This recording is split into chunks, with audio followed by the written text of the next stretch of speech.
UMT,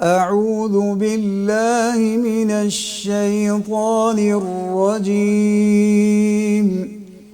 بسم الله الرحمن الرحيم. يا أيها الذين آمنوا اتقوا الله حق تقاته ولا تموتن إلا وأنتم مسلمون. واعتصموا بحبل الله جميعا ولا تفرقوا واذكروا نعمة الله عليكم إذ كنتم أعداء فألف بين قلوبكم فأصبحتم بنعمته إخوانا وكنتم على شفا حفرة من النار فأنقذكم منها. كذلك يبين الله لكم آياته لعلكم تهتدون. ولتكن منكم أمة يدعون إلى الخير ويأمرون بالمعروف وينهون عن المنكر وأولئك هم المفلحون. ولا تكونوا كالذين تفرقوا واختلفوا من بعد ما جاءهم البينات وأولئك لهم عذاب عظيم. يوم تبيض وجوه وتسود وجوه فأما الذين اسودت وجوههم أكفرتم